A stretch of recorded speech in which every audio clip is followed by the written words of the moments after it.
Mrs. Peak, would you like to call us back from closed session? I do have one item that I do need to report myself.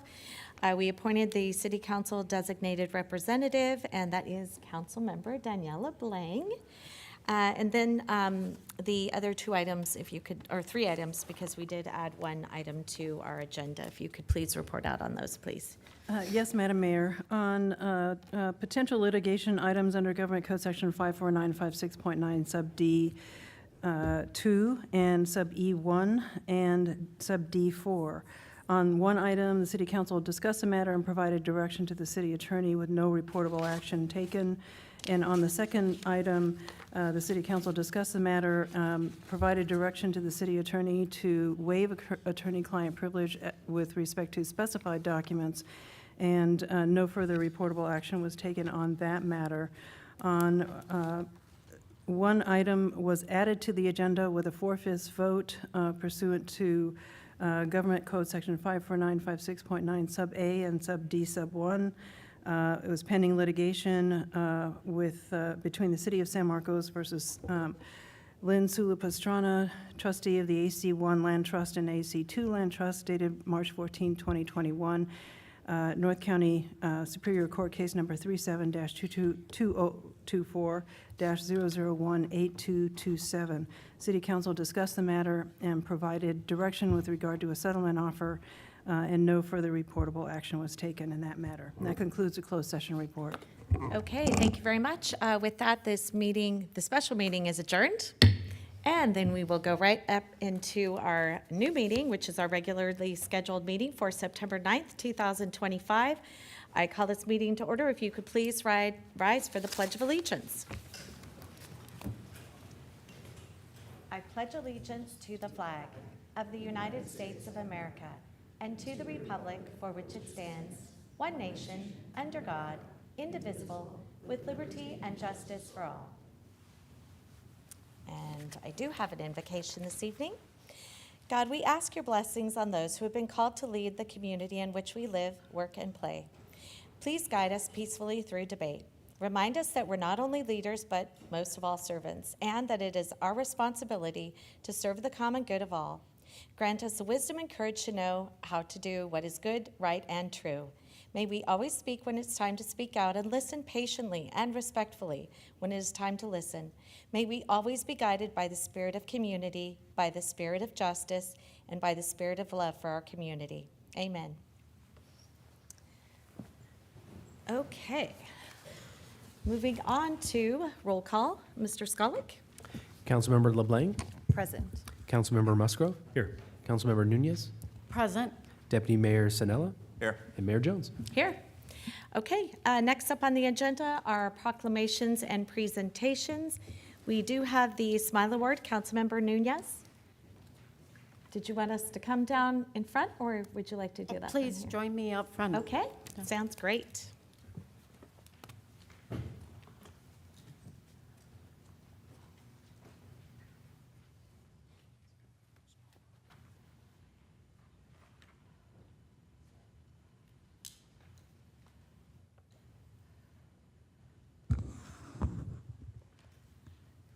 I'm going to ask Sharon Jenkins to please come up and join us.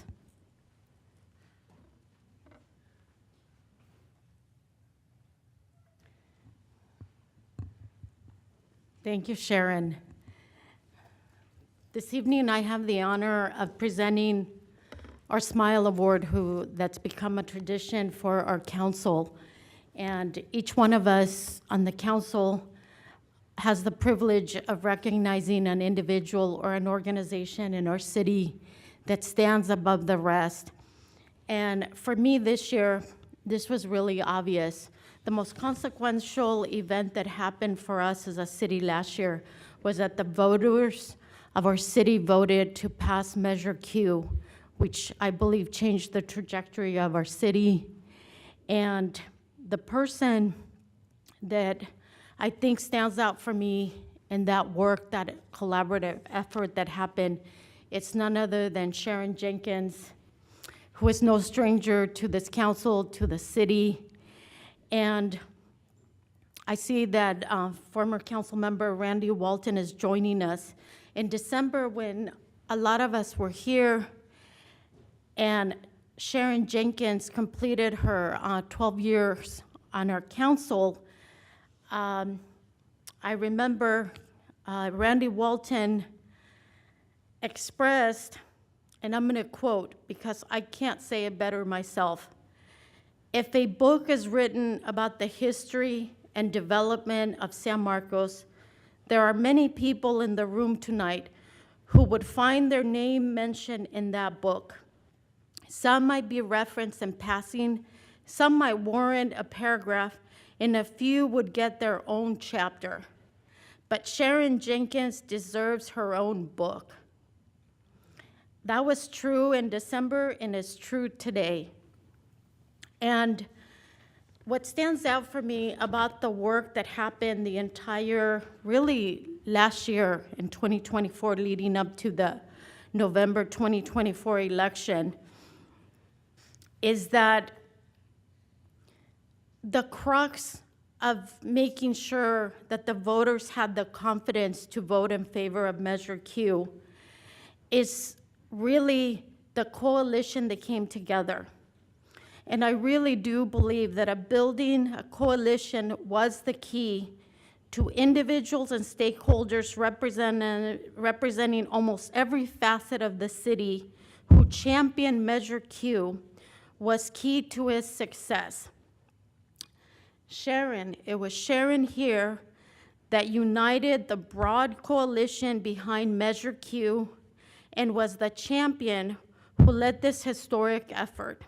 Her dedication to service and lifelong relationships in the community made it possible to unite the diverse interests and to harness the shared trust and love of our city. So really, it's such an honor for me to present our Smile Award to Sharon Jenkins. Thank you.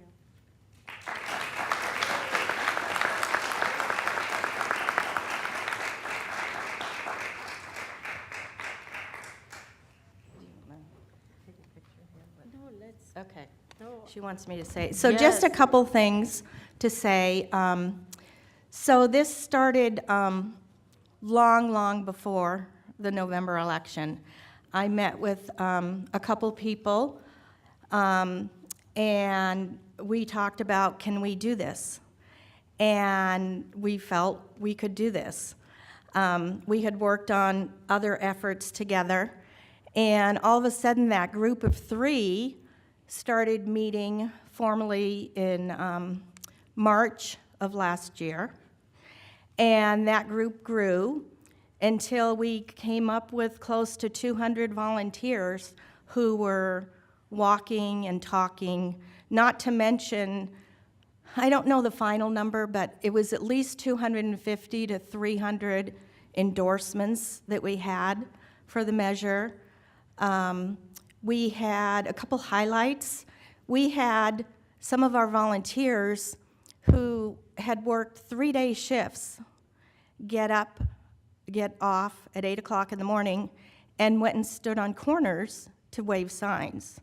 We had people working 8-hour days, volunteering after work for another hour or more to hit more doors. We hit 11 days before the campaign, we had hit almost, not quite 6,000 doors, and everybody kept working till the end. So we easily hit more than 6,000 doors.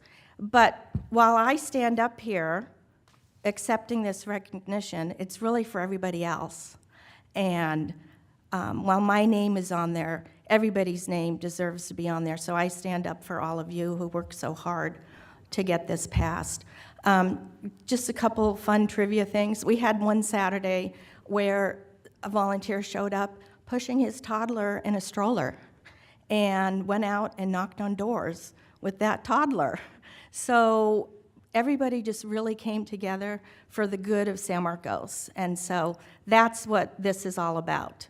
So thank you to everybody who put forth that effort and kept the best of San Marcos in their heart. So thank you very much.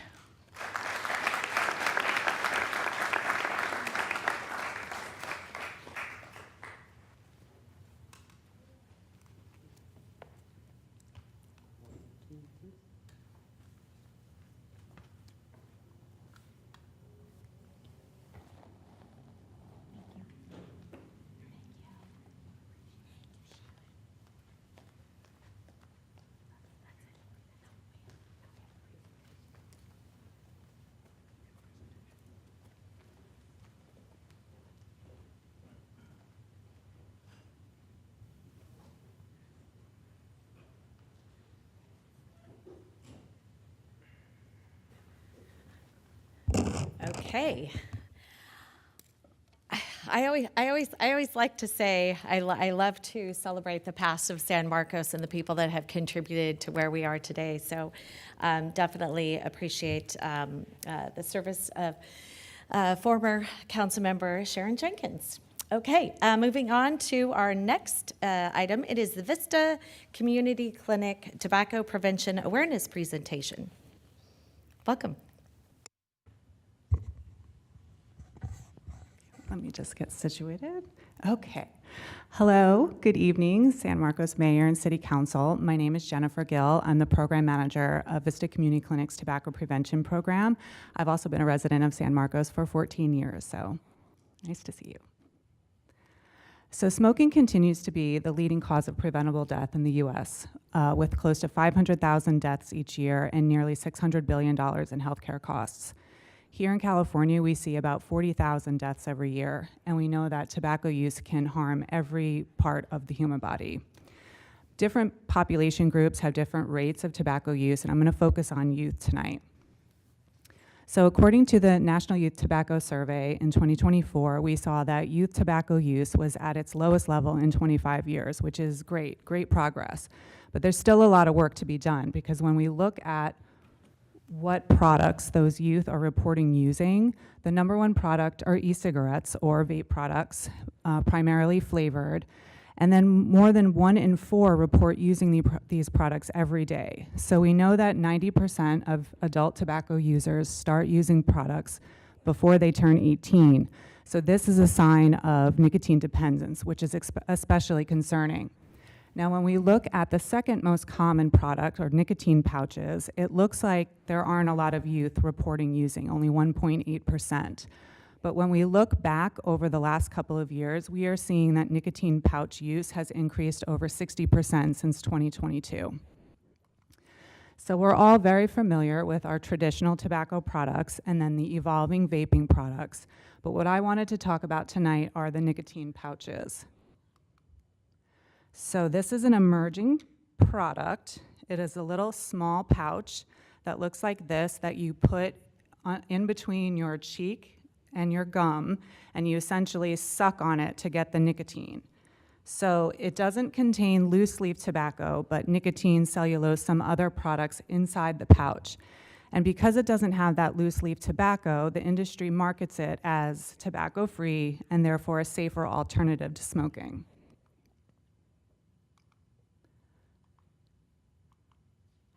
So we know that it's not necessarily a safer alternative, but part of a larger marketing strategy by the industry, that these products can be used to quit smoking or vaping. They can be used anytime, anywhere, without judgment, making them attractive to people that may not use tobacco products otherwise. The pouches contain anywhere between 1.5 to 12 milligrams per pouch of nicotine per pouch. The ones that I have are 6 milligrams, but we have seen some as high as 50 milligrams. So just to give you some comparison, a single cigarette has about 8 to 20 milligrams of nicotine, but the act of smoking it, you're only absorbing about 1 to 2 milligrams of nicotine. So these pouches have a very high concentration of nicotine that you're ingesting. In the short term, they cause mouth and gum irritation, high blood pressure, increased heart rate. We know that they contain tobacco-specific nitrosamines, which have been linked to several different kinds of cancer. And just because they're marketed as a way to quit smoking or vaping, they are not an FDA-approved nicotine replacement therapy or cessation aid. And nicotine itself is not harm-free. So in the long term, it can cause a lot of health complications, primarily cardiovascular conditions can be a result of nicotine use. But for the youth, you know, the brain development doesn't occur or doesn't complete until about age 25. So youth that are using high concentration of nicotine products are at a higher likelihood of developing long-term health complications, mainly mental health issues like anxiety, irritability, depression, and then of course addiction. So we're concerned that the nicotine pouches are the next Juul. You may remember Juul was largely involved with the youth vaping epidemic, mainly because of how they marketed the products on social media. And we're seeing that nicotine pouches are going down the same road. So Zyn, the product that I have here, this is by far the most popular nicotine pouch brand. largely in part for the Zinfluencers online that are promoting the benefits of using these products. So what can we do? It's really about continuing to work to change the social norm. So the less exposure that we can give to tobacco use, the less normal it seems. So reducing where you can use these products, reducing where you can smoke and vape, the less we see it, the more common it seems. Making sure that the products are being sold responsibly in the retail environment so that we're reducing access to them amongst youth and young adults. And then, of course, supporting community advocacy efforts, talking about this with our friends and our neighbors, our elected officials, our decision makers, to make sure that we're preventing new people from using these products. And then, of course, providing opportunities for them to quit, referring them to Kick It California, which is a free service to any California resident age 13 and above to help them quit using any tobacco product. So thank you again for your time, and I'm happy to answer any questions. I just have one question. Do you need to have an identification to purchase these? Yes. Like cigarettes? Okay. Yeah. And they're selling them everywhere. And I saw that one ad.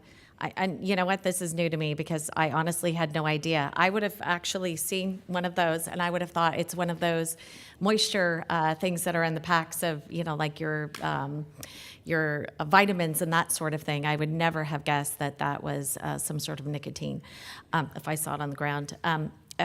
So you do need to have identification, and they're selling them everywhere. And I started to say the ad had the kids in it, which that's a Zinfluencer, you called that? Yeah, it's, Wow. An informal term. Instead of influencer, there Yeah. is Zinfluencer. Yeah, that image was a dad that was a Zin container for Halloween and Right. had his children dress up as the pouches. Right.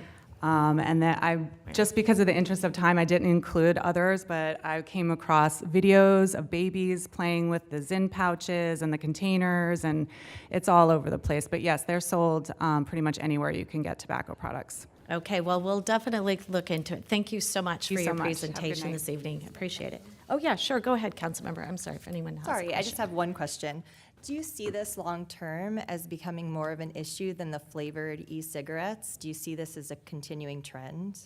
That is what it was looking like based on the data that's coming out, that the sales are increasing quite a bit. Just since 2020, they've increased hundreds of %. Here in California with the flavor ban, we are seeing, less flavored. They do make these flavors, but we are seeing less flavors.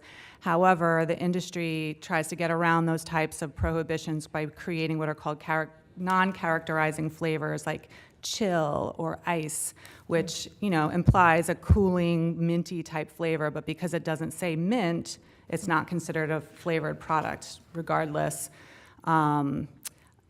If the data is correct, then yes, it's probably going to just continue being more and more popular.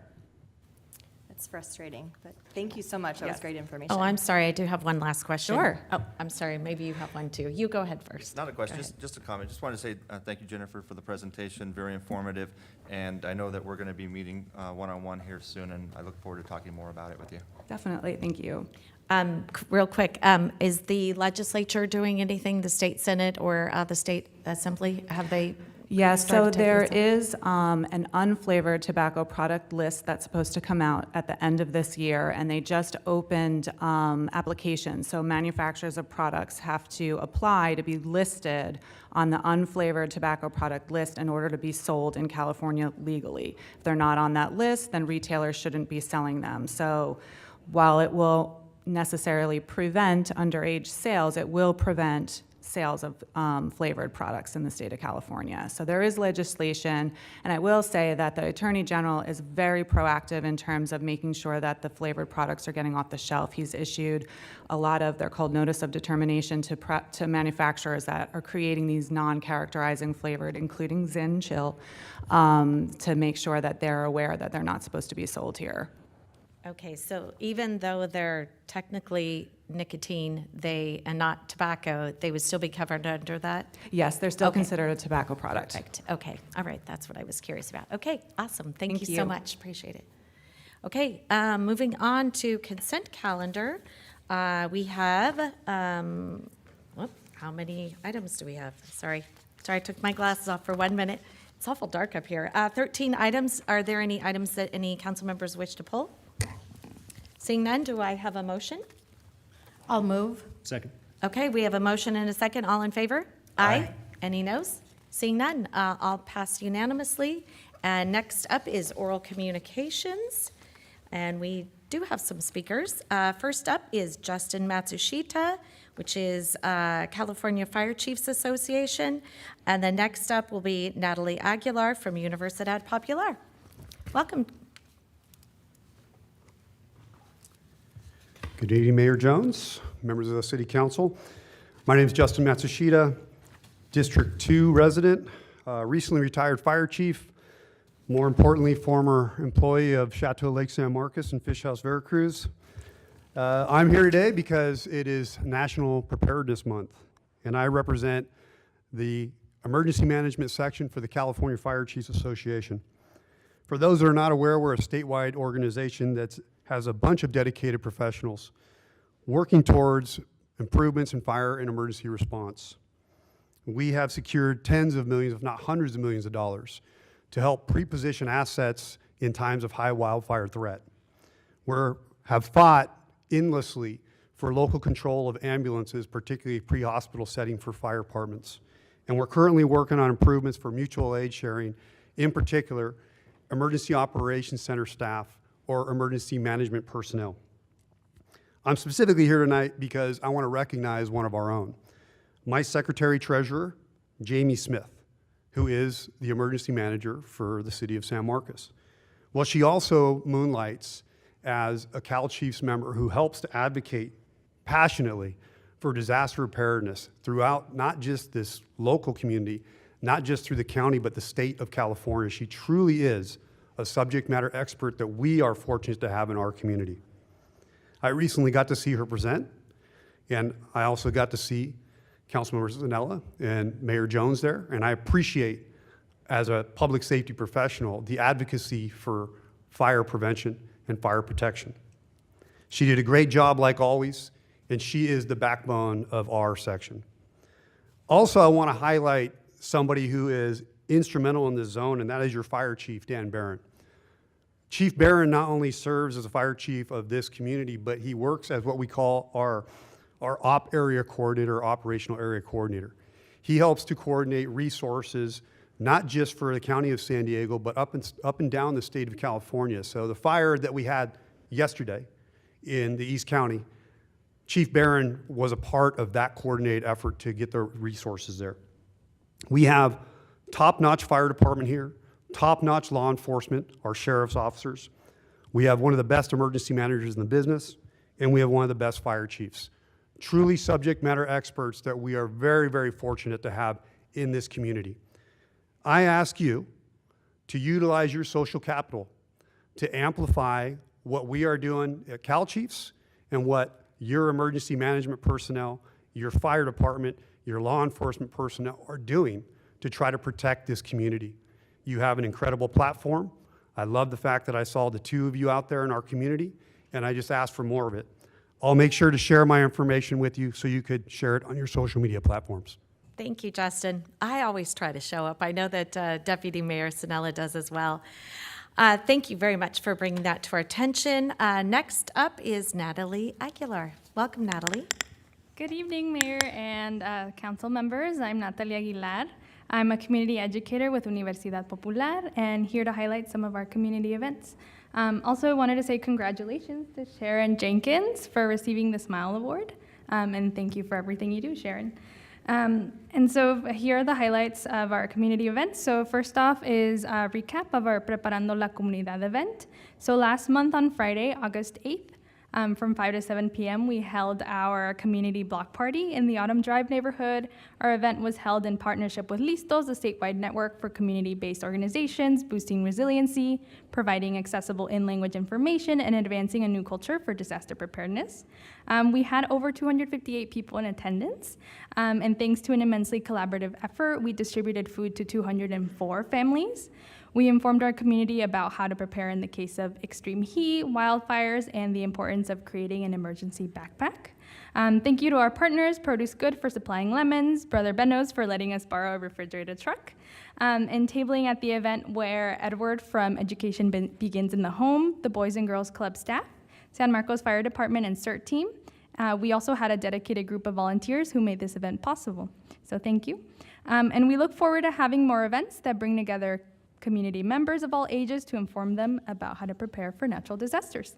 And we also have several collaborative events coming up.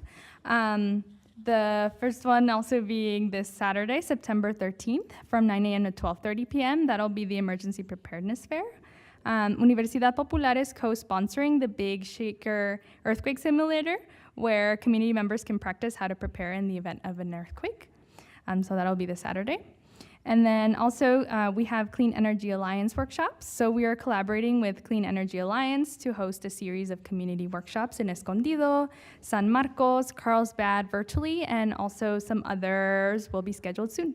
The goal is to get input on community members' energy priorities, experiences as renters or homeowners, as well as inform community members about current CEA programs.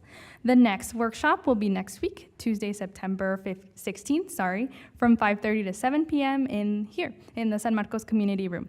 The workshop will be primarily in Spanish, but there also will be translation for English. We look forward to hearing from community members regarding their energy needs to inform CEA's program plan. We also have flyers with additional details, and we hope you could join us. The fourth event that I'll be sharing about is the Entrepreneur Fair. We are also collaborating with the Economic Development Department and business partners to support outreach and participation of local businesses in the upcoming Entrepreneur Fair, taking place on October 8th. I also have flyers for those, and we're hoping that you all could join us. Thank you. Thank you so much, Natalie. You can actually give those to our city clerk, and then they can get them to us. Thank you so much. Yeah. Okay, next up is new business, appointments to city boards, committees, and commissions. And we have one we have one appointment to the Youth Commission for a 3-year term alternate position, I believe it is. There it is. Okay, so we had a couple that have dropped or withdrawn their name, and that would be Addison, Allison, and then also Nevaeh. So first up is going to be Armando Pena, then followed by Gina Lee, then Kai Finley. So we'll start in that order. Armando Pena. Welcome.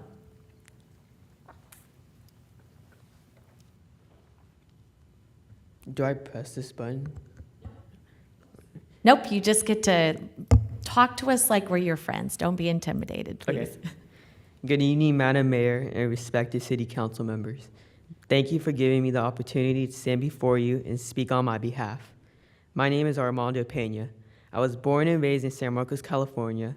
I'm currently a sophomore at Mission Hills High School. I'm passionate about music, playing the piano, saxophone, and starting guitar lessons. This has allowed me to play the national anthem at the Little League baseball closing ceremonies. One of my other passions is baseball. I have been playing since the age of 4, currently playing for the Pirates travel ball team and second base for Mission Hills High School.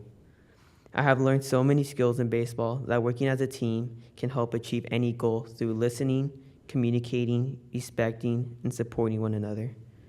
I'm also an ASB, where I have worked in several commissions, mental health awareness, which is important for our youth. Being an ASB has helped me with my leadership skills, communicating, working as a team, getting the student body involved by making sure their voices are heard. I'm also involved with Linku, helping and guiding our incoming class, making them feel welcome and be a part of the Grizzly family through inclusion. I'm currently a CSF, a straight-A student. I'm involved in my church youth program as a volunteer with the middle school students. I have participated in the U.S. Hunger, where I have helped our communities with packaging food for our communities in need. If I am given the opportunity to be a part of the City Commission, I look forward to making sure the voices of our youth are heard and supported. I also look forward to representing my community and helping with inclusion and being a voice. I am a first generation and look forward to being part of this great diverse city. Thank you, Madam Mayor and respected City Council members, for your time. Have a good evening. Thank you so much, Armando. Do we have any questions for him? Great job. Yeah, great job. Thank you. Thank you. Next up is going to be Gina Lee, followed by Kai Finley, then Kendra Schreckengast. I think I said that right. Gina, welcome.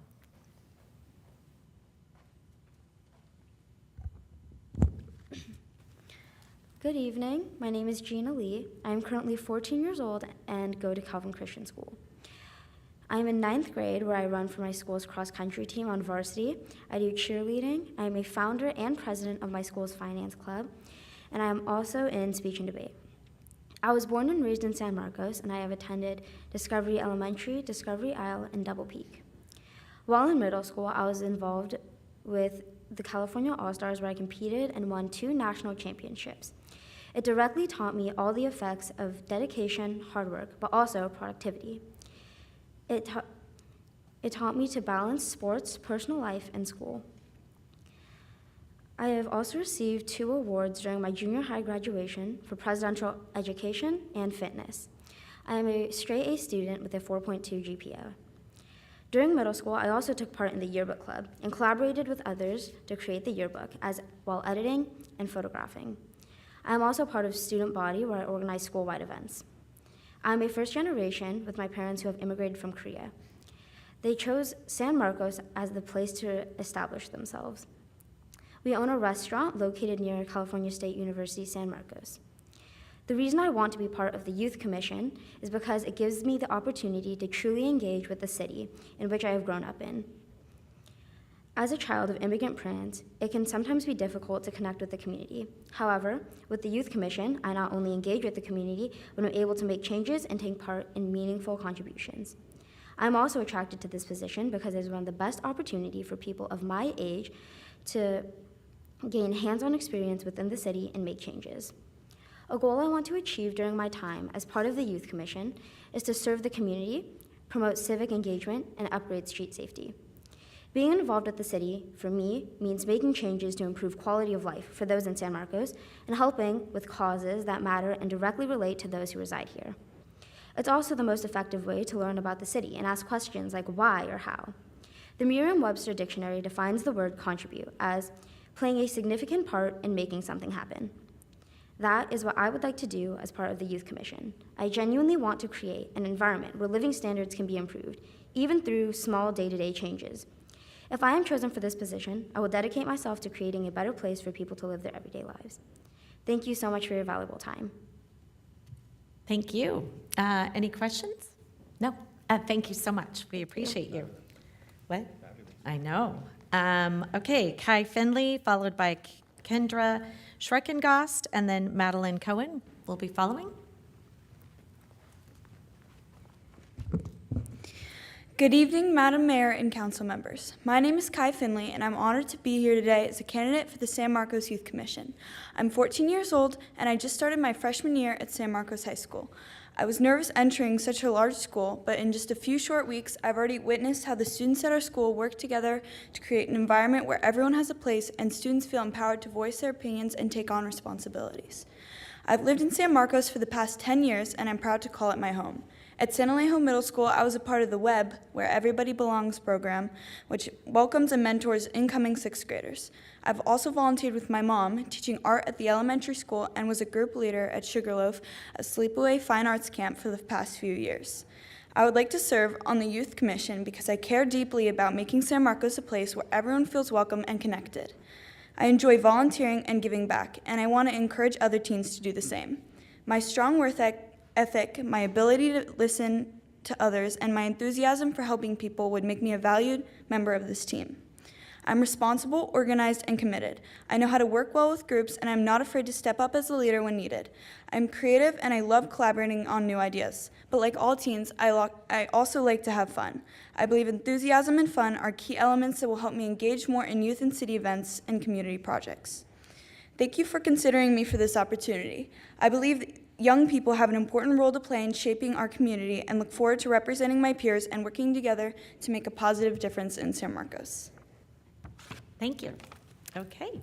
Any questions? No? Okay. Next up is Kendra Schreckengast, followed by Madeline Cohen, and then Mark Castellanos.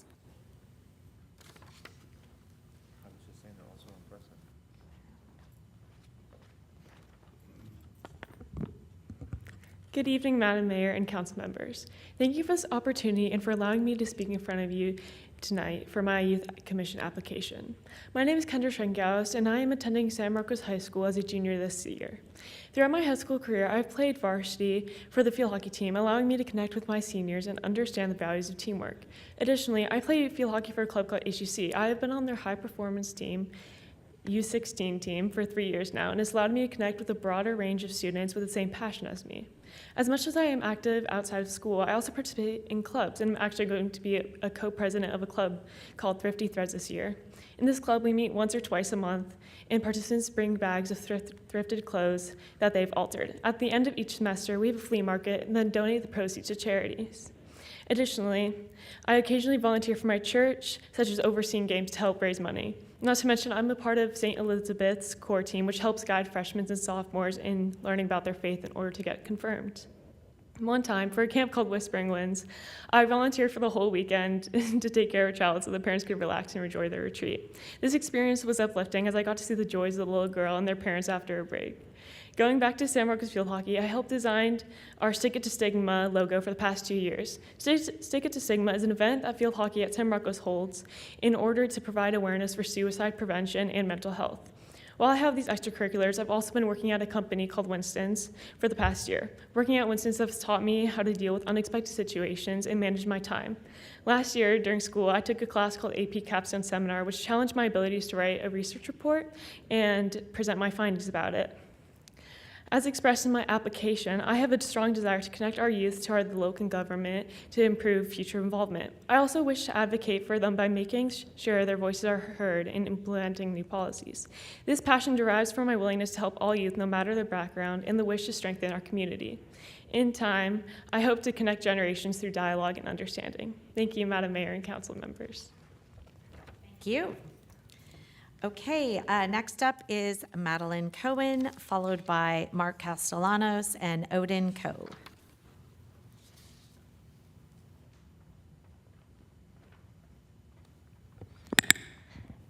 Good evening, Madam Mayor and council members. My name is Madeline Cohen. I'm an 8th grader at San Alejo Middle School. I've lived in San Marcos since 2019, and I'm proud to be a resident of San Marcos. At school, I run cross country and serve as a Where Everyone Belongs web leader, mentoring incoming 6th graders to help them feel welcome and supported. I'm also active in my temple, where I organize volunteer projects like bake sales to raise funds for the community. Outside of school, I enjoy playing piano and reading. I've been a part of student council, which sparked my interest in leadership and inspired me to get more involved with our city. As a military child, I understand the value of community and the importance of being an active participant in it.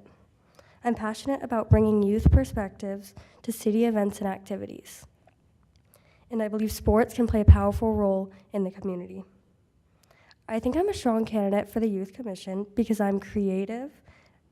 I'm a creative thinker. I love talking to people, and I care about making San Marcos a great place for everyone, especially its youth. Thank you for considering me. Thank you. Any questions? Okay. Next up is Madeline Cohen, followed by Mark Castellanos and Odin Coe. Wait, I did that wrong. That was Madeline, so sorry. Okay, Mark Castellanos, Odin Coe, and Robert Castellanos. Okay. No Mark? Going once, going twice? Nope. Odin Coe. Welcome, Odin. Next up will be Robert Castellanos and then Sanvi Delshapanda. Good evening, Mayor Jones and council members. My name is Odin Coe, and I'm grateful for the opportunity to speak with you today as an applicant for the San Marcos Youth Council. I was born and raised in New York City, where I grew up surrounded by the energy and fast pace of city life. When I was 10, due to the pandemic, we decided to move to a small town upstate. After this transition, I became involved in local community efforts. One memorable project was when the Parks and Rec Commission built an ice rink. This quickly becoming the center of my winter activities, I was lucky enough to help take care of it. It also created a space to socialize and helped our family connect with others in the community. After the pandemic ended, more opportunities opened up. I began volunteering at the library, earned my CPR certificate, and joined junior guards. I also helped run booths at the annual fair. These experiences gave me a deep appreciation for what it means to give back and how meaningful hands-on involvement can be. Even with these opportunities, as I entered 8th grade, I felt somewhat isolated, like I wasn't living the life I could. Not long after we made the decision to move to California. Living in San Marcos has opened my eyes to a new kind of community, one where it felt much easier to belong. Being able to walk to the park or ride bikes with friends was something I never really experienced before. I'm applying to the Youth Council because I want to strengthen my leadership skills and be a part of meaningful change in my community. I'm especially interested in helping organize events that bring people together and create opportunities for kids to socialize and build lasting friendships. As someone who has gone from being a newcomer to feeling like a true member of the San Marcos community, I know how important it is to build connections with those around you, and I'm excited to help make that happen. Thank you for your time and consideration. I'm excited about the possibility of contributing to the future of San Marcos. Thank you, Odin. Next up is Robert Castellanos, followed by Sanvi Deshpande. I'm so sorry. Deshpande. Okay, Robert. No, Robert. Okay. Sanvi Deshpande. I think I said it right that time. Okay, I didn't see you cringing that time, so I thought, well, I might have gotten it right. My apologies, truly, and welcome. Good evening, Madam Mayor and council members. My name is Sanvi Deshpande, and I'm currently a junior at San Marcos High School. I've grown up seeing all of this talk about the council members, and I've grown up in San Marcos, and I wanted to be involved in the communities surrounding me because I've been involved in multiple other communities on the outside. I'm involved in my South Asian community. I'm the president of the South Asian Culture Club at San Marcos High School. I'm also involved, I've been doing Indian dancing for 11 years now. I'm very involved there. And aside from academics, extracurriculars, volunteering, I've really seen how local decisions affect the youth. And I wanted to be a part of this community outside of school and stuff because I wanted to bring an impact to my own community as well. I've taken a part in academic projects. I've conducted large-scale research topics, or large-scale research, analyzing how communities affect one mental health. And I wanted to be able to see how this community that we build around us truly affects us. And alongside this research, I was able to grow as a person, and I'm always working towards to being organized, dependable, and I'm always trying to help others around me. And I really want to ensure that there's accessible opportunities around me, which is why I'm really lucky that I was able to get this opportunity to speak to you today. And I wanted to not only address maybe the youth community, but also those outside and other broader communities as well. And I am constantly working towards trying to bring change. And I really want to amplify the voices of the youth.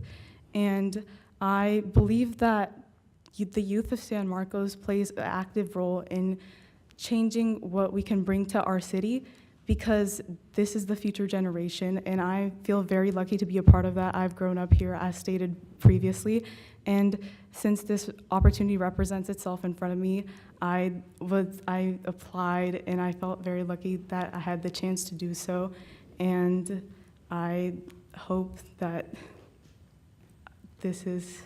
I'm able to be a successful applicant, and I really just want to focus on helping around, and I truly believe this is a great leadership. We're working with different environments of people, and overall, yeah, thank you so much for this opportunity. Thank you. Thank you. Thank you. Okay, council, any questions? All right, well, I'm going to state the obvious. We have a very difficult decision to make. We do, don't we? But guess what? I actually spoke to staff earlier, and so anyone that's not selected, because there are 7 of you and there's only 1 alternate seat, I actually was told by our city manager today that we have a huge need that is not being addressed, and that is we have a lot of events. As you know, we're San Marcos, and we have a lot of great things going on, but we've been short on some of our special events, and we have not had people showing up. So I guess my ask would be, anyone that is not selected this evening, I'm not sure if Darren, well, I guess our city clerk can reach out to each one of you and get you connected to our Parks and Rec department, because we have a real need. And so I'm hoping that sometimes when you volunteer for something, you're voluntold to do something else. So that would be one of the occasions this evening, because we do have a real need for all of our special events, because we, like I said, we found ourselves short on volunteers. So that being said, we have one alternate position. Oh, and also, in June, we will be having, next year, we will be having, usually we have another opening, which you will all find out when that will be as well, because we have a lot of people going off to college. Their lives have changed. Sometimes they start a new sport. So sometimes they have to resign their positions. And then if we have another early position person leaving, we would definitely call for a vacancy at that point in time. So that being said, I would like to nominate Kai Finley as the alternate. And do I have a second? Second. Okay, we have a motion and a second for Kai Finley. All in favor? Aye. Aye. Any noes? Seeing none. So, Armando, Gina, Kendra, Madeline, Odin, and Sanvi. I would challenge you to please help us out, because we are really short on our special events, and we definitely need to have some volunteers. It's great experience for you. It gets you very prepared to know what's going on in the city, and we want to hear your feedback too. So our wonderful Parks and Rec department personnel, I think we might have Darren here this evening. I know he was here. Oh, there he is. He's smiling in the back. Wave. Anyway, he is great to work with. Anyway, he will be reaching out to each one of you, and then finding out if you're interested in helping with the volunteering of the Parks and Rec. So hopefully I'll answer that call, because I'm volunteering you. Anyway, thank you very much, and appreciate all of you showing up this evening and caring enough about our city to be a volunteer, because I think each one of us probably started out as a volunteer at some point in time. Pretty much So still are. thank you. Yes. We're pretty much still Yes, council member. I just want to comment, looking out at the crowd when the mayor made the announcement, I saw the look of pride on a mother's face and the look of astonishment trying to take it in on Kai. Congratulations, but congratulations to everyone that did apply. Fantastic. We're commenting to each other here what a fantastic job everybody did. I mean, sometimes we look and say, well, there's somebody that's a standout. Everybody here is an all-star. So thank you all very much for making the application. 100%, and we really do need you to volunteer. We are short. So anyway, we need your help. Thanks. Just Yes. Fantastic Deputy job, Mayor. everyone. Thank you for applying. Thank you for caring about San Marcos. And yeah, let's give them a Yes, round of let's give applause. them a hand. Great idea. The future is definitely bright in San Marcos. It is, definitely. All right, well, thank you very much. If you need to go home and do your homework, we won't be offended. You can stay for the rest of the meeting, but it's going to be a long meeting. So anyway, thank you so much for coming this evening. So next up is going to be new business, or I'm sorry, we already started that, new business. It will be a public hearing, so let me get into that. Oh, staff's already there. Resolution number 2025-9479, 2025-9480, 2025-9481, 2025-9482, and 2025-9483, and ordinance numbers 2025-1563, 2025-1564. Woodward 46 entitlements to develop 46 residential condominiums on an 8.6 acre site located along Woodward Street, including an environmental impact report and associated mitigation monitoring and reporting program, EIR 23-005, with findings of fact, specific plan SP 22-0005, a specific plan amendment SP 22-0006, general plan amendment GPA 22-0004, multifamily site development plan review MFSDP 22-0005,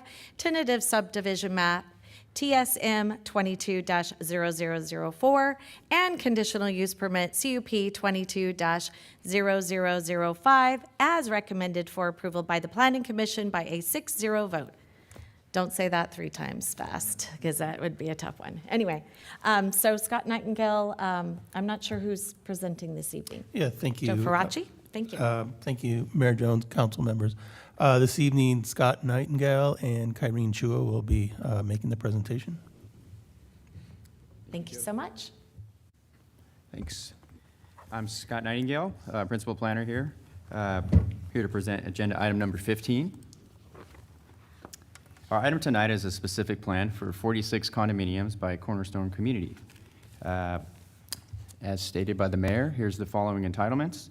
Adopt a resolution to certify the EIR, adopt a resolution to amend the land use maps related to the specific plan, to change the land use element, to introduce an ordinance for a specific plan, to adopt a Woodward specific plan to establish development guidelines and serve as the primary land use policy and regulatory document for the project site, to introduce an ordinance amending the Heart of the City specific plan to change the sub-plan designation from Richmar specific plan to Woodward 46 specific plan, adopt a resolution for the multifamily site development plan for design regulations, and adopt a resolution for a tentative subdivision map for the actual 46 condominium map, and lastly, adopt another resolution for the conditional use permit to allow temporary use of a rock crusher for grading operations.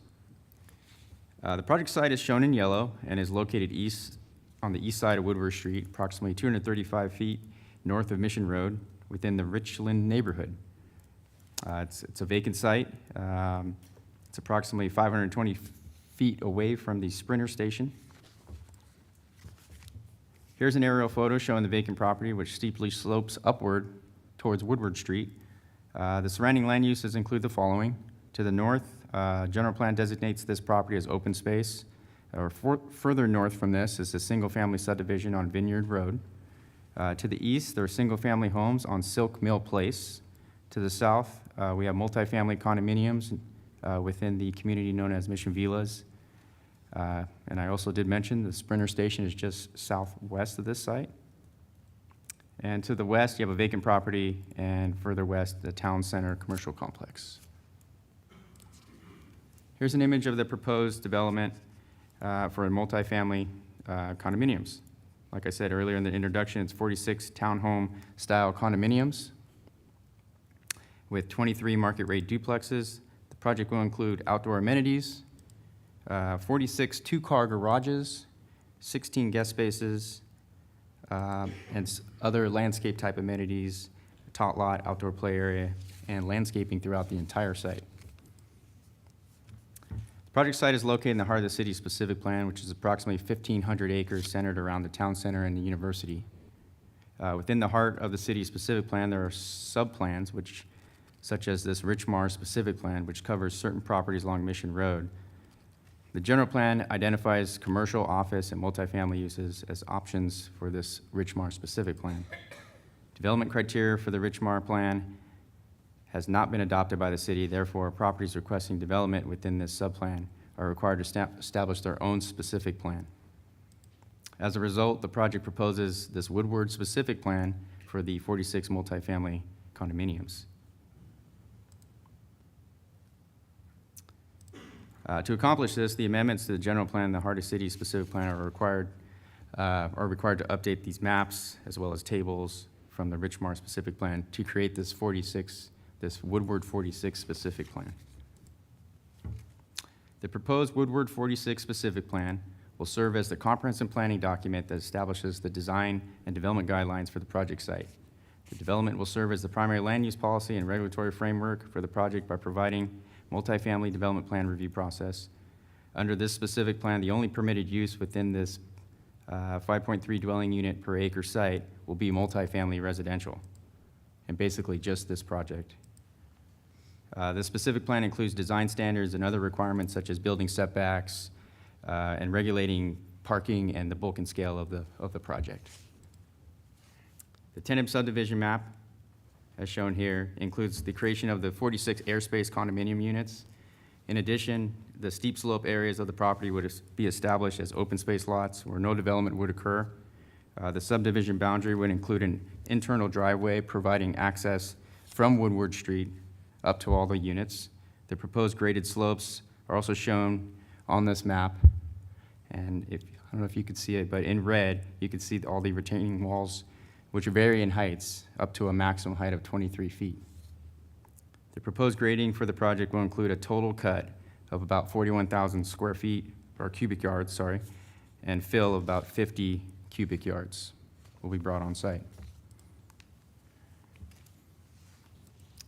Under the multifamily site development plan, the project design is reviewed for compliance with development standards of the Woodward specific plan.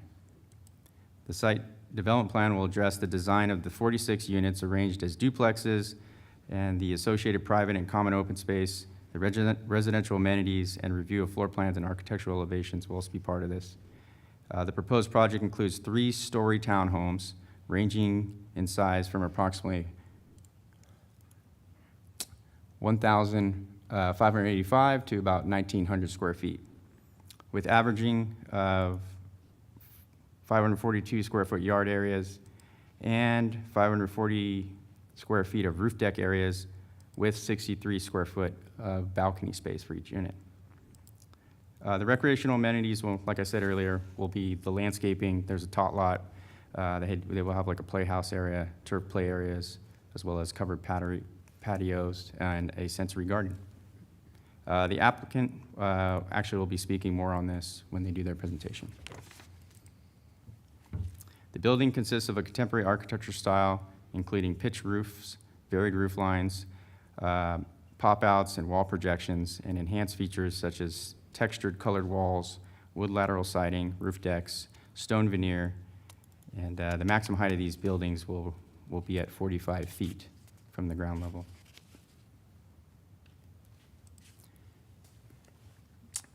The driveway entrance, as stated, will come off of Woodward Street. This driveway will allow full turning movements for all types of vehicles. An emergency vehicle turnaround and cul-de-sac has been incorporated into development, and a sidewalk leading from Woodward Street has been incorporated and will provide pedestrian access into the site. For the proposal, the project requires 108 parking spaces in accordance with the city parking ordinance. There will be 92 garage spaces within the 2-car garages and 16 guest spaces, which will meet this requirement. Also, in addition, all garage spaces will be pre-wired for EV charging. In accordance with the California Environmental Quality Act, an environmental impact report was prepared for the project. An EIR scoping meeting and public workshop was held on August 30th, 2023. The draft EIR was circulated for public review for 45 days from March 21st to May 5th of this year. During the public review period, a total of 7 comments were received by the city. 4 of those comment letters came from the following agencies: California Department of Fish and Wildlife, Public Utilities Commission, San Diego Archaeological Society, and the Vallecito Water District. And then also 3 comments were raised from the adjoining neighbors, the neighborhood, sorry. The concerns raised are related to the issues and the items identified during the NOP process, which are regarding construction impacts, grading concerns, and increase to traffic. Responses to those comments are all provided in the EIR.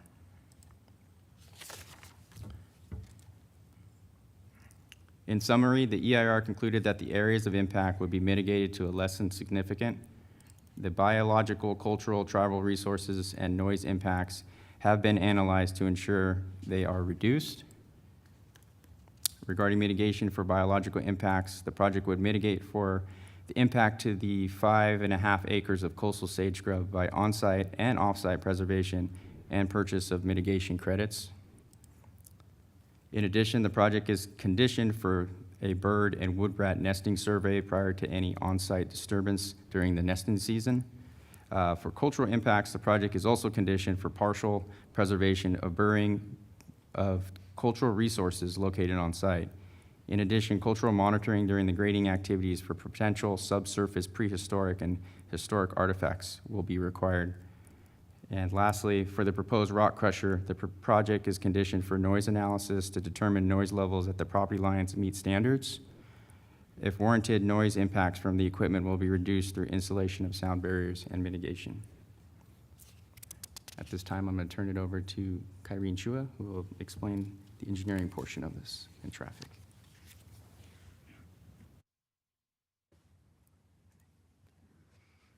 A local transportation analysis was prepared for this project, which analyzed the project's study area adjacent to road segments and intersections.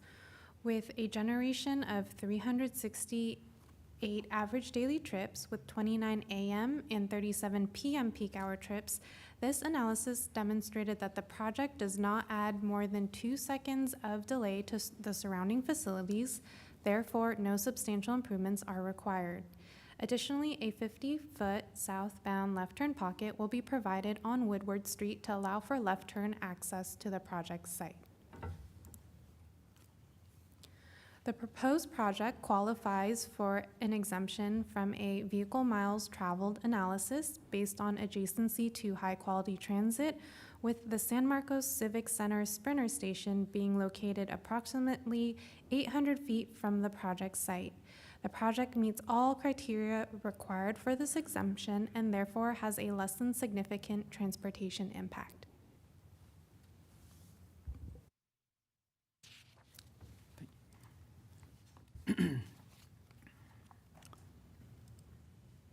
State CEQA guidelines require that EIRs examine a range of reasonable alternatives to the proposed project that would obtain the basic objectives of the project and would avoid lessened environmental impacts. Thus, the project analyzed 3 alternatives to ensure this project meets city goals and objectives. Alternative 1 would result in no development on the project site and would not meet any of the project's objectives, and the site would just remain vacant as is. Alternative 2 was analyzed, which would develop the site with 50 multifamily residential units with a specific plan that's with the existing land use designation. And alternative 3 would develop 16 single-family homes at a density of 2 units per acre, consistent with the site's slope and prior land use designation. Development footprint and related biological, cultural, and construction impacts would be similar to the proposed project, with fewer traffic trips, reduced demand on schools, parks, and utilities, and lower public facilities and school fees. While impacts would be reduced, this alternative would not meet the project objectives or provide the proposed multifamily housing at affordable levels. Therefore, the alternatives were rejected since they did not meet the city's objectives for development on this site.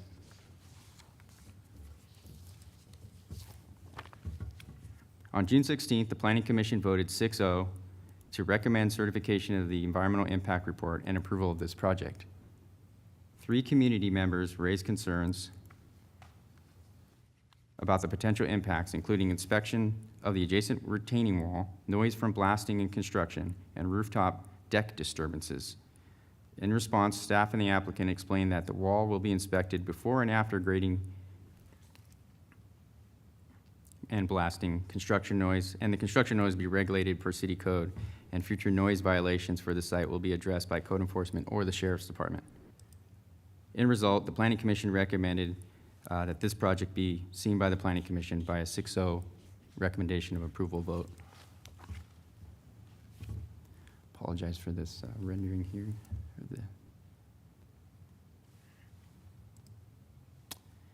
An EIR scoping meeting and public workshop was conducted in 2023, which was attended by 2 neighbors. Comments were primarily about aesthetics and the height of the buildings. As previously mentioned, 7 comment letters were received during the draft EIR public review period, with comments primarily regarding cultural, biological, and increased traffic.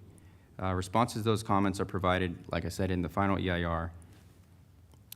And outside the EIR public review period, 4 comment letters were received and included in the attachment within your packet. These comments primarily address potential impacts from construction, grading, subdivision of the southern wall, construction-related noises, and loss of vacant land. In response, staff worked with the applicant to establish additional inspection and documentation requirements for the existing geogrid wall before and after grading any type of rock blasting or crushing and completion of the project. These measures are included as part of the project conditions and part of the conditions of approval.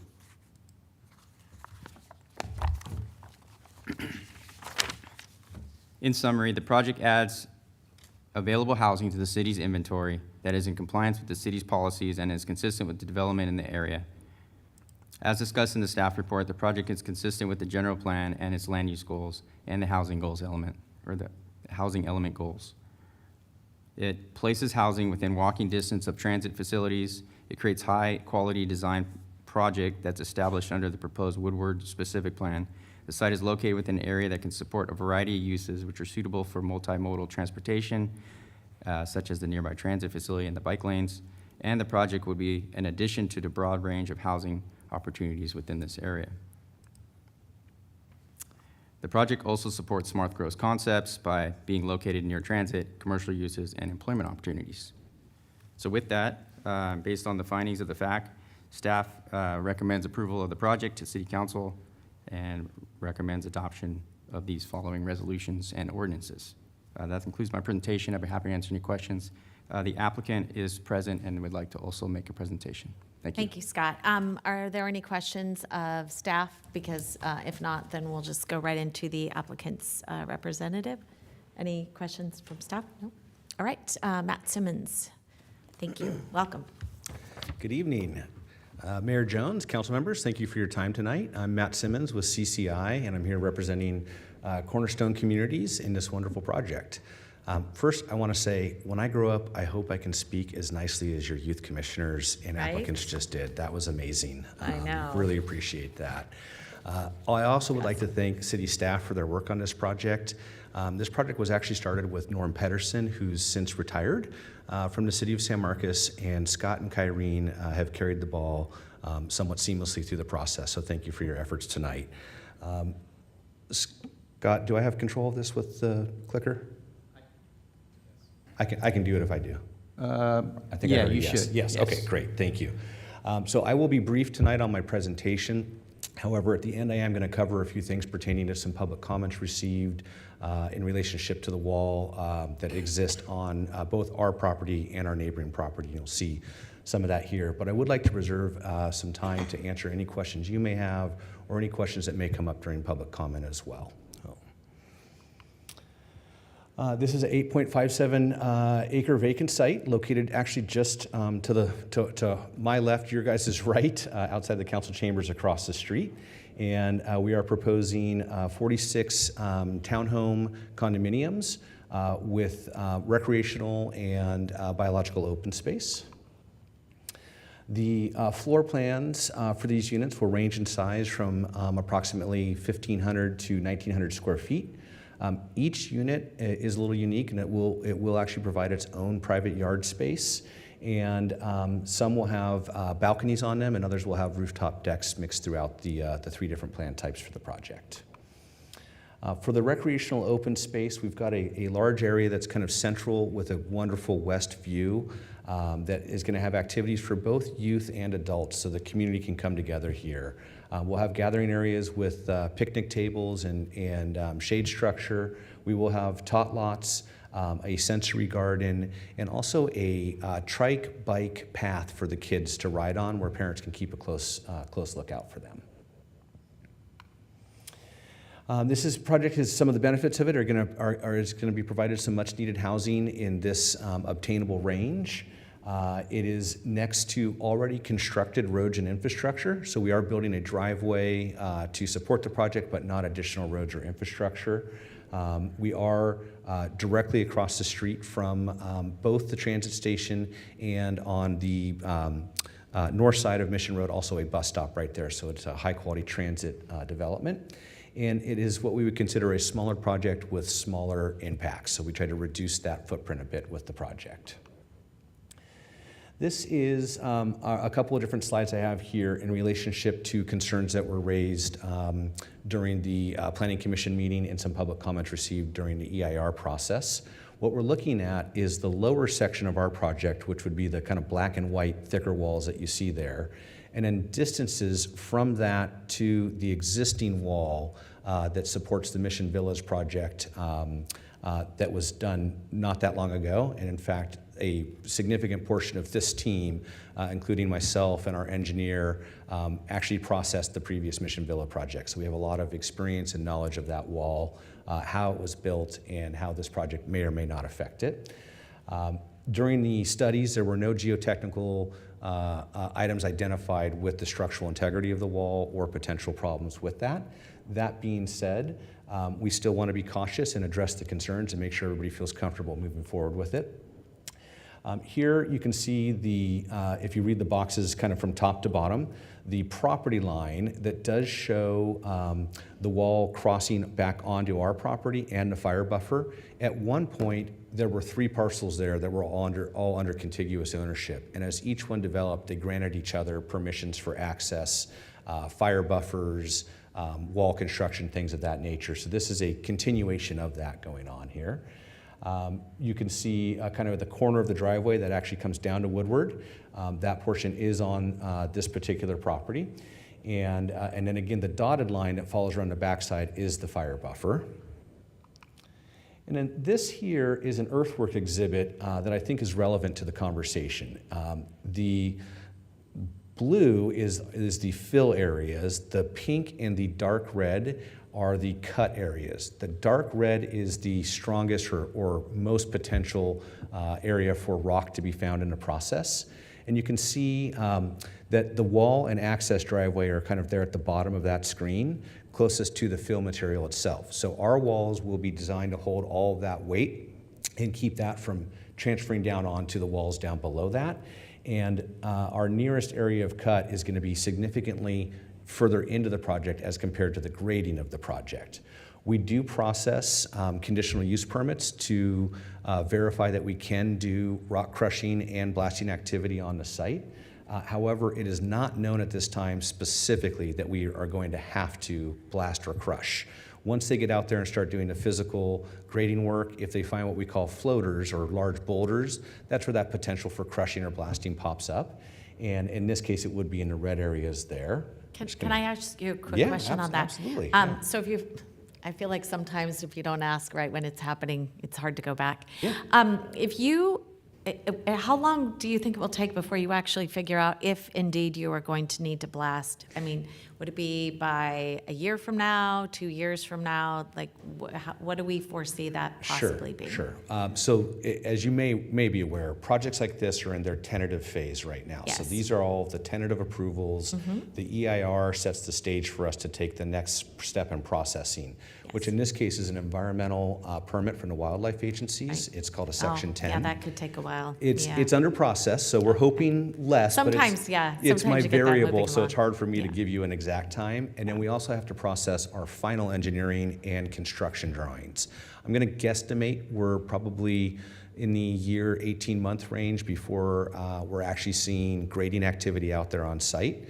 As grading activity starts or is becoming closer, they will do more in-depth soil testing that will give some idea of what's underneath the ground. But in some cases, and this was actually the case for the Mission 316 or Mission Villas project, they found a floater while grading. And when that happens, they look at, is blasting necessary to get rid of it? We had run a CUP for that particular project in case that occurred, but they were able to do it with what they call chemical cracking rather than blasting. And so there are many options that happen before you get to a stage of having to blast. So in the event that you get through the process, you get your environmental permits, which could take a while. Could take a while, Once you get to that point, would you then, if you are to get your approvals this evening, would you be able to let the community next door know? And I guess that's probably some of the angst of probably the community being that they're close. If indeed there would need to be blasting, what would that look like? How long would that take? That sort of thing. Yeah. But if you are approved this evening, would you be able to reach out to the community and say, hey, here's what our plan is. Here's what the timeline might look like, that sort of thing? Yeah. So you actually, you're the city, have requirements for us to do that, and we're implementing all of those requirements. Okay, perfect. And so we work with your fire department to come up with a blasting plan. So that will be done regardless. That way, if they find that that situation where they have to do it, the blasting plan is already in place. We are required to notice anybody within 600 feet of that blasting that it's going to occur. We're required to survey structures within 300 feet to ensure both pre and post development that it's in the same condition. And in this case, the applicant is saying they're going to survey that wall regardless. We're just going to go out there. It's a video survey that's done through all sections of the wall, both pre and post. And then we have to give a 72-hour notice to the fire department and the neighborhood. And then again, a 12-hour notice when it comes time for days of activity. So they're all notified ahead of time. So in most cases, people want to see that occur. And so they may be interested for, let's see what that looks like when that happens. But the notices will go out, and we will be following all those proper procedures. Perfect, okay. Yeah. It's a great question. I appreciate you interrupting. We are actually close to the end, but I wanted to kind of follow up on that blasting diagram. I'm going to go back real quick just to remind everybody. Blue is the fill, and the dark red are the potential. So I wanted to show you the orientation of that as it relates to the walls and the structures on site, and then the actual footprint of our project here, which is what this diagram here is trying to show. And so we do have at the bottom, we're about 207 feet away from the wall, where up at the top, we're a little over 300 feet. And that is, again, just the only potential areas to blast. We do grade right up to kind of the edge of all the white that you're seeing there, but the grading activities are what you would call standard or typical, following all of your standard or typical rules and regulations. And so they'll have on-site inspectors, they'll have to have erosion and dust control in place. They will have to, again, follow the blasting procedures and notifications. There will be a siren that is rung also just before any blast that happens too.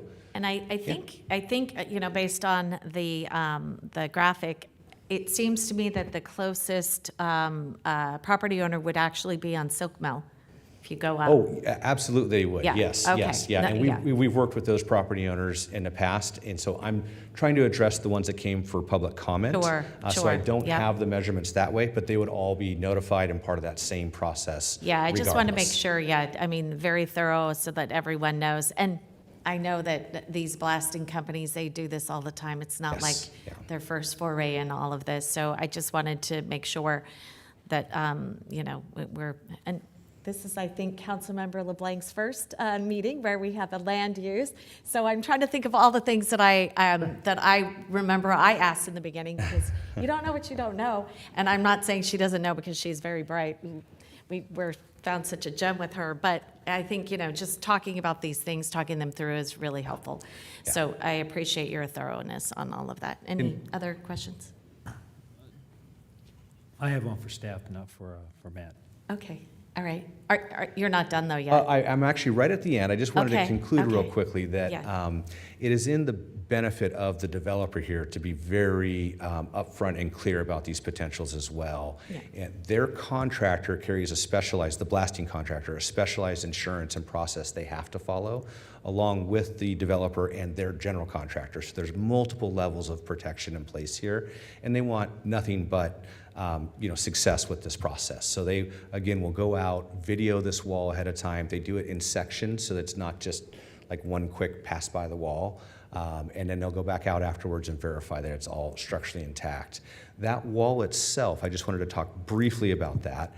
What you're seeing on the outside, it's called a soil anchor wall. So that's actually the protective coating or decorative coating of that exterior wall. The real support comes from the soil anchors themselves that are drilled into that hillside, anchored in bedrock down below that, and they're extensive. If you, and to that point, our original team who developed that neighborhood, your staff and a third-party structural engineer had looked at all that information ahead of time.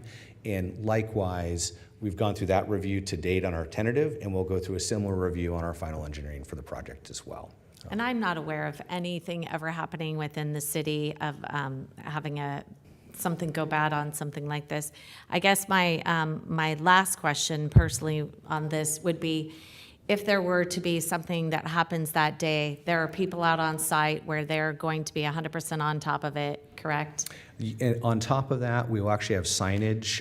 This is a requirement of all these job sites to have signage for the neighborhood to be able to contact the on-site superintendent. Perfect. So if it's not even related to this, but there's a dust issue or a water line that breaks or something like that, there's somebody posted to be able to contact immediately on that. Perfect, okay, all right.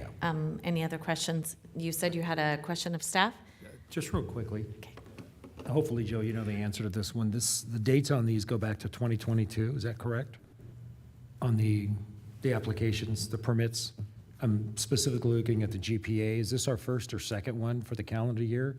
And is it credited back to that particular point in time? Yes, so I think the application had come in around 2022. Matt probably knows better than I, but this is it's either the second or third GPA. We're not at 4. This isn't the last one. That was my concern. Okay, thank you. Okay, all right. Any other questions? No, thank you so much. Yeah, I'll be here in case there are other public Perfect. comments or questions to address. Okay. Thank you very much. All right, thank you. Do we have any public speakers? No? Okay. No public speakers this evening. All right. Are you ready to give that speech, Mayor? There's a lot of, no, I don't want to have to say it again. I thought if I said it only one time, I didn't have to repeat it again. Since I said it, I went through every single one of them. You can always say as recommended. I'm not new to this rodeo. And before we get Yes. into any Yes. motions that might be made. Oh, it's a public hearing also. We would have to close that first. I just want to make a comment. I didn't have any questions. Thanks to staff and the applicant for an informative presentation. I appreciate it. It looks like, to me, it looks like a impressive neighborhood that's going to provide a housing product that is large enough for small families to get into for the first time. And Matt, you mentioned this, but we don't have a lot of that. And so this will be a hopefully attainable. I think that was the word that you used. Affordable is relative, right? but hopefully attainable, and it's going to provide, what I really like about it, it's going to provide ample parking. It's going to have parking garages for vehicles to park in there inside their own garages every single evening. And for those who don't have a car or don't want to have a car, they can walk to our transportation options. So I think that's those check a lot of boxes for me, and it really is an impressive project that you brought to us. So thank you. All right. Yes, Councilmember LeBlanc. Thank you so much for the compliments, Mayor Jones. But yes, land use is not my background. I'm learning a lot. So this is very interesting, and I appreciate the thoroughness of this presentation. I think this is a great project for that area. I love the amenities. I think it's like Deputy Mayor Sanella said, it's very family friendly, just a great use of that space right there. And my only questions were about the blasting. Mayor Jones covered that, and also thank you so much for being very thorough with that in all of your materials, and also really making sure that all the residents feel at ease with that. Thank you. Okay, any other questions? I actually forgot that I did have 2 questions, and maybe staff could actually. Yes. No, go ahead and answer. Okay. I have comments. I don't know who would answer this, sorry. I looked down and I had already written them. That's all right. The tiller truck you said, the roundabout, I always Yes. worry about our firemen. The tiller truck, it has plenty of room to fit in there, and It does, everyone's yeah. looked at it, it's all Yep, good. Yeah, we went through full fire department review on it. They actually run a program called Auto Turn that imports the wheelbase of that tiller truck to verify it can make all motions within the project, and this fully complies. And it is a fire lane, I'm assuming, otherwise? So parking Yes. not on the streets? Yes, although there is guest parking mixed in various locations in Correct. between units, but the drive lane itself is no parking, open for fire only. I thought so. And then one last question, and that is all trash cans are in the garages. They are. And you said pre-wired for EV? Pre-wired for EV for 2 per garage. Well, that was my next question. Yep. Thank you. And so it's got quite a bit of infrastructure going in for that, which is a big deal with SDG&E to have that in place in those garages. And then we have extra space dedicated for trash can storage in the garage as well. So we should be a fairly smooth running operation when it comes to that. Perfect. Okay, just tiny little things. I know they're very cosmetic, but they are It makes issues a if you don't difference. have it. Yeah. Exactly. Yeah, absolutely. Okay, all right, Councilmember Nunez? Thank you, Mayor. I won't repeat what already has been said, but I also really like this project. I have to say, I was a little bit concerned about some of the issues with the potential blasting and some of the concerns that the residents raised. So, but I'm also very impressed at the thoughtfulness and really the precautionary measures that are being considered. So I really do appreciate that. I have to say, I like the size of the project, the size of the units, the family-friendly, kid-friendly considerations and amenities. So really like it. I like the location. I like the proximity to our public transportation. I think that is a great addition. So I'm going to be supporting this. Thank you. Thank you. That's great. As a quick side note, I believe your staff received a complimentary email from the family that we were working with in relationship to this wall situation as well. So credit is really due to them to helping organize and facilitate that conversation. That's really great to hear that we have that type of collaboration. Yeah. Thank you for that. Well, we know that. It's nice to know that someone else out there knows it too. Yes. We have great staff. Thank you. Thank you very much. Thank you. Okay, this is a public hearing, so I make a motion to close the public hearing. Do I have a second? Second. Oh, sorry. Did someone? No, I was okay. going to second. Okay, we have a motion and a second. All in favor? Aye. Any noes? Hearing none. Do we have a motion to approve? Move to adopt. Okay. Second. All right, we have a motion and a second. All in favor? Aye. Any noes? Seeing none. Passes unanimously. Thank you. Okay, moving on, we have one more oral communication, Flower Alvarez Lopez from Universidad Popular. Welcome, Flower. Long time no see. Hello, everyone. Good evening, Mayor Jones and council members. For the record, my name is Flower Alvarez Lopez, and I serve as the co-director for Universidad Popular here in San Marcos. I want to thank my colleague Natalie Aguilar for doing our on-the-record updates earlier in the meeting. As you all can see, we're very, very busy at Universidad Popular. I just wanted to take a few seconds, I'll keep this short and sweet, just to say hello, let you know that we have a lot going on, and we welcome your participation, and we'll be continuing to come and see, keep you guys updated. I spent the morning at the Board of Supervisors meeting, which was a really long meeting. It was from like 9 to 5:30. So I'm really tired, but wanted to take some time to greet you guys on the record. Thank you. I was expecting a discussion about the preparation of the community event. I don't think I heard that. Did I miss it? It was on the record earlier. I'm sorry, I missed it. I didn't even hear how many people came to that. I'm sorry. Yeah, Natalie did it on the record. She sent me My her notes. apologies. I didn't hear it. I was like, okay. We had close to 300 people attend Oh the my block gosh, party. that's amazing. And we were able to provide food for almost 260 families that day. Wonderful. Thank you so much. Thank for you that. all for participating that day. Thank you. Okay, moving on to our reports. I think no one has a report except for maybe a business visit. No, you have something? Okay, so Sandag, nothing. League of California Cities. Councilmember Musgrove? Firing away, we had a meeting on the 8th. Councilmember LeBlanc and I and Councilmember Nunez attended remotely. It was an online meeting. We had our elections for the incoming year. Our current president, Maria Nunez, was reelected by acclamation, as was our first vice president, Allison Snow, the mayor of Lemon Grove.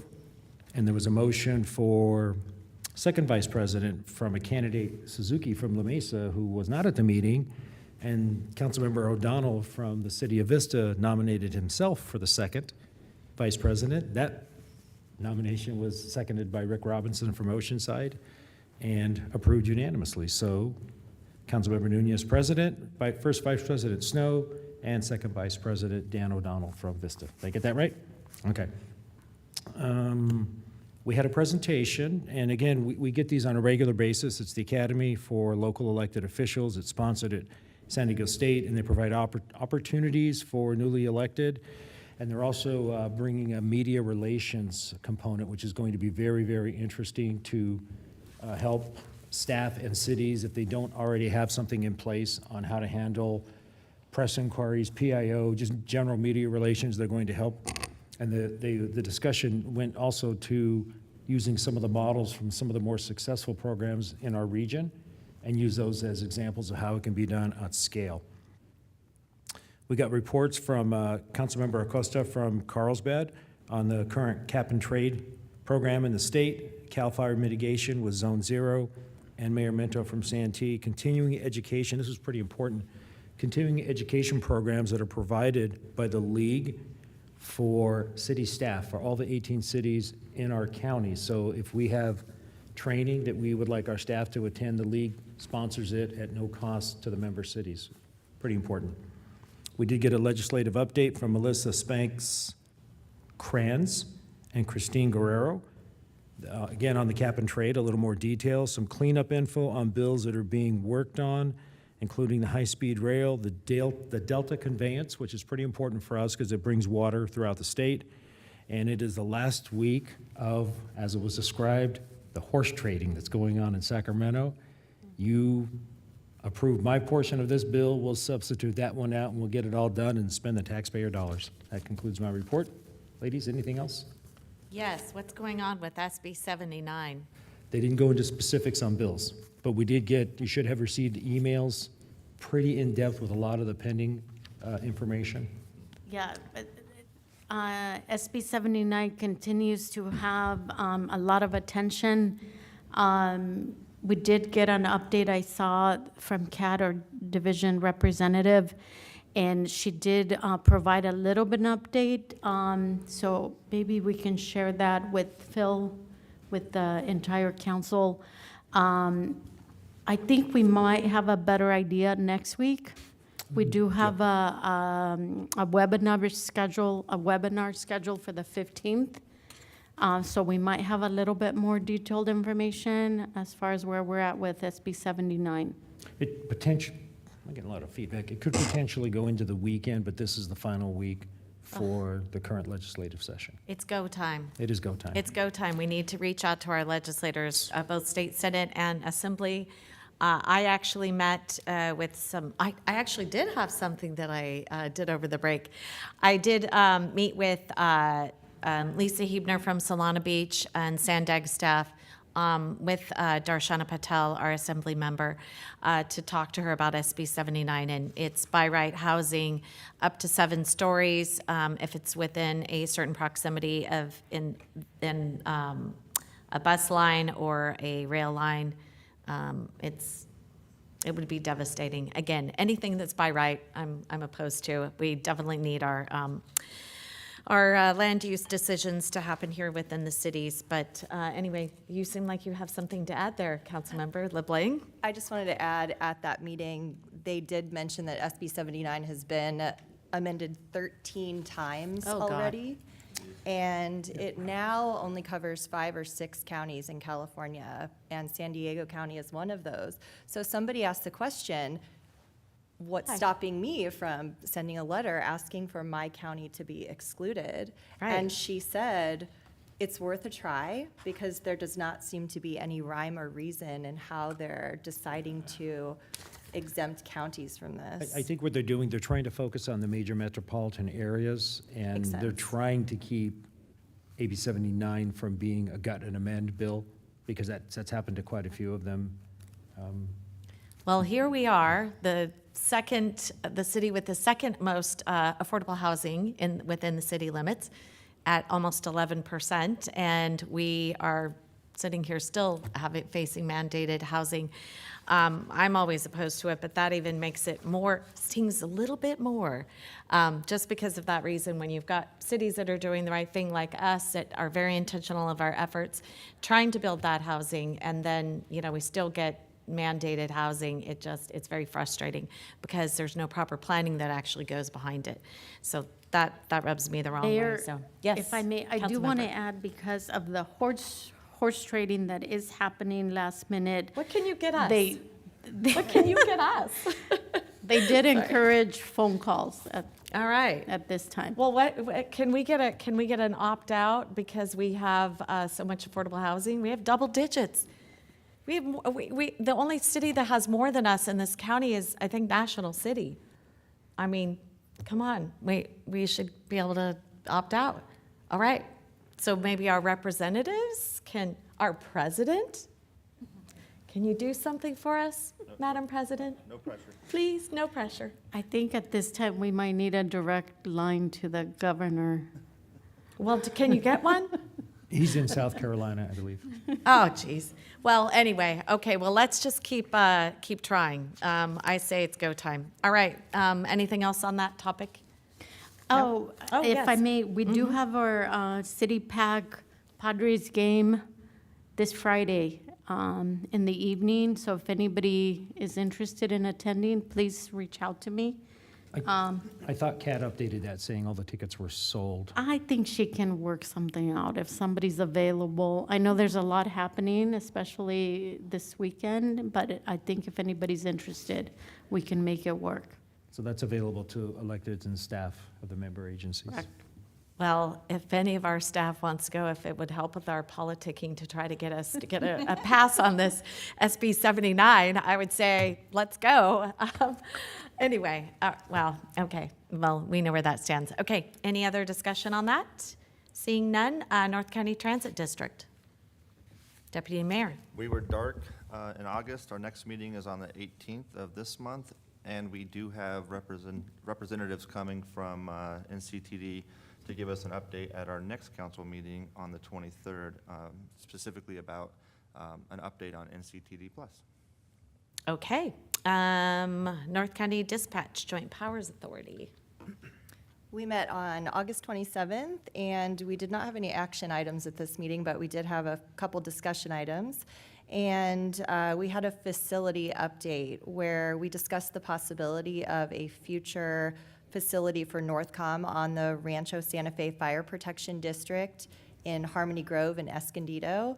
So they have discussed other options in the past of a place to have a new facility, but this would be a standalone facility, so it gives a lot of autonomy. So it's also a little bit more central to where the dispatchers live, so that's very appealing. We are hiring a consultant to develop an RFP for that because that's just to solicit the proposals, and we anticipate that we'll have a presentation on that at one of our upcoming meetings and then be able to have further discussion and timeline. But it looks like if we go forward with any of the decisions on that, the facility in Harmony Grove could be ready as soon as January 2029, so that would be exciting. And then we also talked about the agreement revision, which we have discussed multiple times and has been discussed before I was on the board. And we did not have any action on this, but we continued the discussion, and we need to revise the agreement to address the process of becoming a member agency. And we are having a consultant work on drafting an RFP for this one too, because it's very complex. It could be very expensive, up to $60,000. So we need to get a consultant. We agreed to hire a consultant on that to see the timeline, the costs, and obviously a big issue with that is where does the money come from, things like that. So we're still in discussion phases of that as well, but we anticipate more information at our next meeting in December. Well, I was just doing the math in my head when you were speaking. They've been talking about the new facility since 2012. Yeah, I was going to say at least 15 years. 2012, yes. Yes, the new facility, they've had some different discussions for different areas. One of the discussions was Oceanside, because they have talked about building a new police station, and they were talking about going in there, but that at this point, they're not really sure of the timeline for that. And this became an option, and the autonomy and also the location, the central location, is really appealing. So that seems to be getting some headwind. Okay, well, let's get it across the finish line. Yes, exactly. Okay. Clean Energy Alliance, Councilmember Nunez. Thank you, Mayor. We were dark in August. We didn't have a meeting, but I do want to take the time to highlight Natalie Aguilar mentioned it earlier in her public comment with Universidad Popular updates. And so I do want to highlight that the CEA has partnered with Universidad Popular to hold community workshops in the member cities.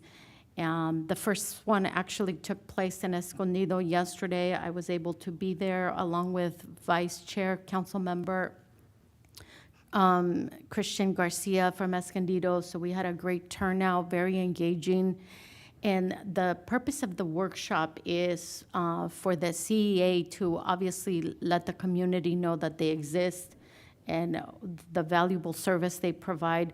They're specifically looking to engage the community so that they can get input as to what programs they should bring forward.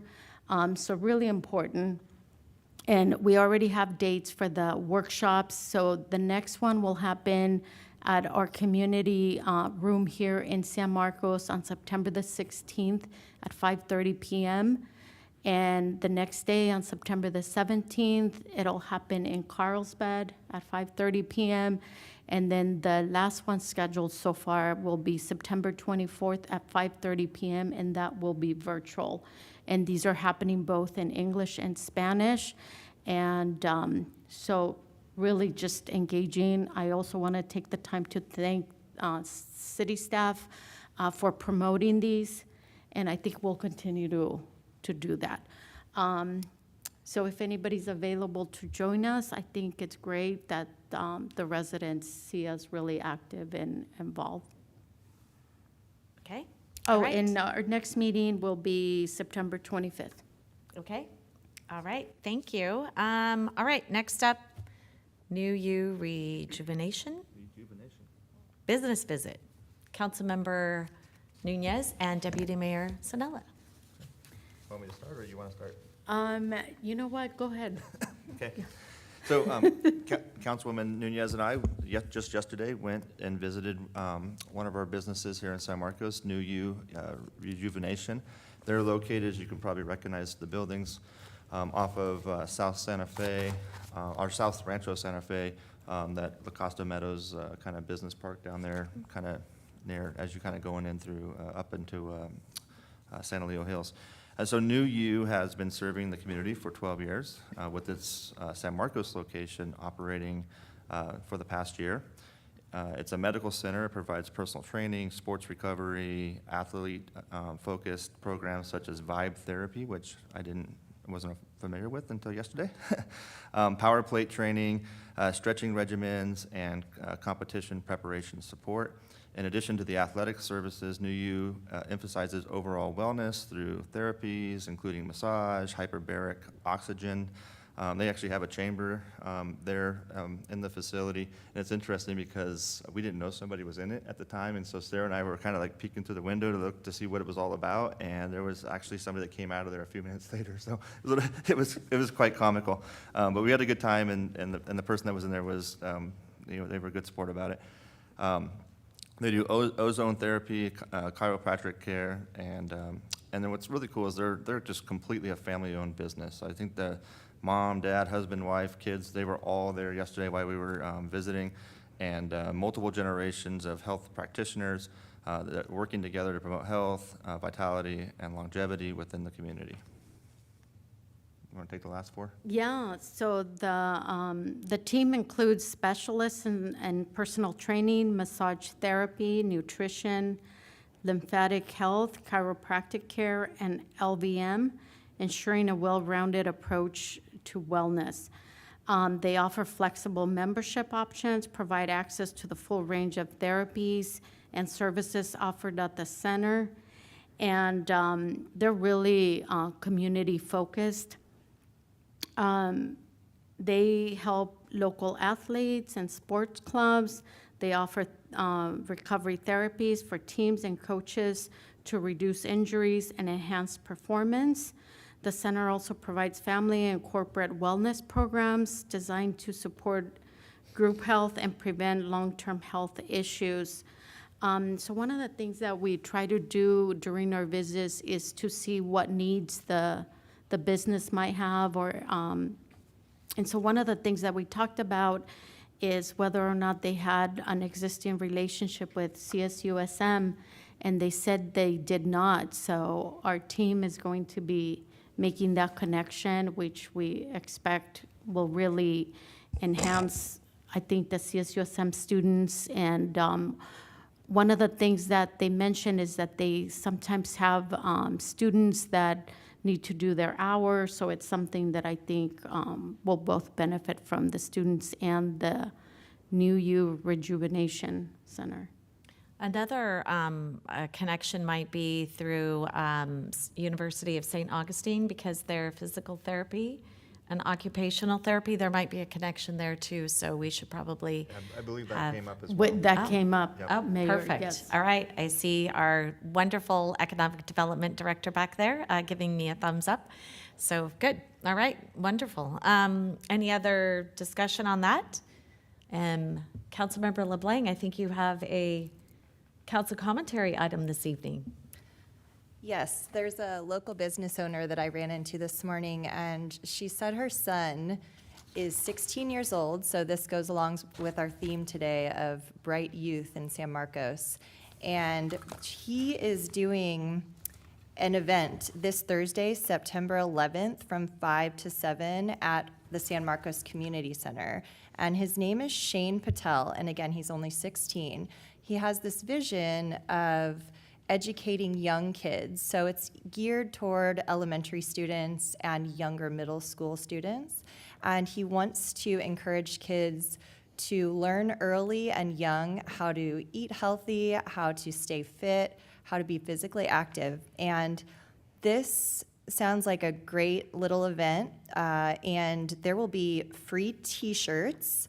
Shane has written a book called Build Your Body, Build Your Mind, and he's giving out free copies of his book, and there will also be free dinner. So again, this is at our community center from 5 to 7 this Thursday. All families are welcome, and it might be great to check out and, you know, get to know another bright youth in our community. And I also wanted to mention that this past Sunday, Mayor Jones and I joined a lot of our firefighters and the Cal State Alumni Association and climbed 2,000 stairs. 2,071. Oh, that's right. Don't forget those 71 stairs. It was not easy, and I forgot to ask you, how are you feeling today? My calves are a little bit sore. I have a back injury, so don't tell my doctor that I did that. So she's not listening, don't worry. But I wasn't as sore as I expected, but my back is not my friend. But it was a great event, and we had about 100 people there. Yeah, I think so, and a lot of our firefighters, and we had the tiller truck there, and yeah, we had a really good showing from San Marcos, of course. Thank you, Chief, for allowing our guys to get out there and stay active and healthy. And I felt like they were inspiring because they would run past us, and we're like. And it was hot that morning, of course. It was Sunday morning at 8 a.m. At least it was early, but yeah, it was a really nice event, Yes. and it was in remembrance for those that lost their lives that day. And it was the 2,071 stairs is the amount that the first responders had to climb up, and many of them did not make it back down. So we were very proud to support our first responders at that event at the university. Absolutely. And with that, nothing else? If not, all right, well, thank you. Our meeting right back, we're back into the swing of things. All right, everyone have a great weekend. This meeting's adjourned.